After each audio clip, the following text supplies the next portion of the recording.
In older times, pigeons used to carry messages from one place to another as a postal service. How did this system exactly work? Before the advent of telegraph, telephone, and radio, using pigeons for sending messages was quite popular among the military, newspapers, and stockbrokers. Such a messaging system was known as pigeon post. In ancient times, why were homing pigeons used for sending messages? Because these pigeons possess the ability of flying back to their home over long distances at high speed. And that is why they get the name homing pigeons. Homing pigeons can't be given an address or a person to fly to. Then how does pigeon post work? For that, pigeons have to be taken away from their home to the person who will be sending message. It can be miles away from the pigeon's home. Then, whenever the sender wants to send a message, he ties the message to the pigeon's body in a canister and sets the pigeon free. Now, the pigeon, with the help of his senses and ability, find its way back home without any address. But how exactly do these birds navigate while flying back home? This is still not clear how homing pigeons navigate home across long distances.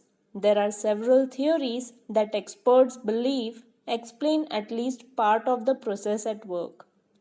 Scientists believe that homing pigeons have both compass and map mechanisms that help them navigate home.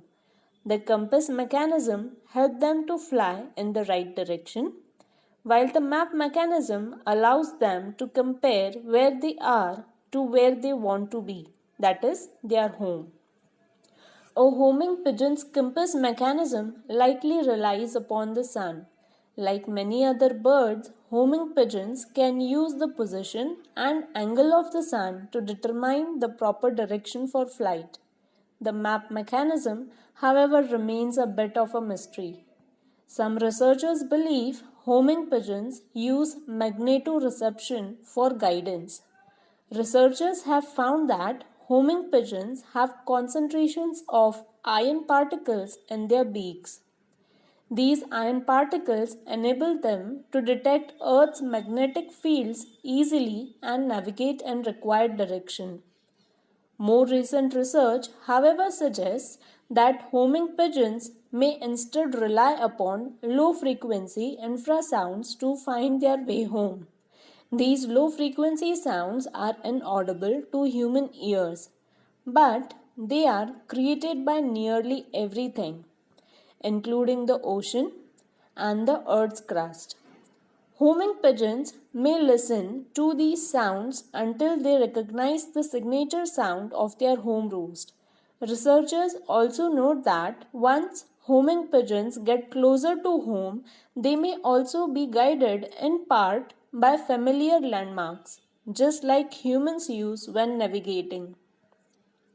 Homing pigeons have been known to find their way home from as many as 1,100 miles away, and they can travel an average of 50 miles per hour with bursts up to 90 miles per hour.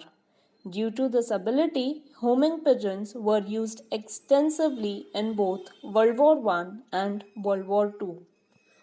Homing pigeons were also called as war pigeons or carrier pigeons. These pigeons were used to transport critical messages back to their home coop behind the lines. When they landed, wires in the coop would sound a bell or a buzzer, and a soldier of the signal corps would know a message had arrived. He would go to the coop, remove the message from the canister, and send it to its destination by telegraph, field phones, or personal messenger. A carrier pigeon's job was dangerous. Nearby enemy soldiers often tried to shoot down pigeons, knowing that released birds were carrying important messages. Some of these pigeons became quite famous among the soldiers they worked for. One pigeon named the Mocker flew 52 missions before he was wounded. Another named Cher Ami lost her foot and one eye, but her message got through, saving a large group of surrounded American soldiers. Several birds even received medals for their service in delivering critical messages during wartime.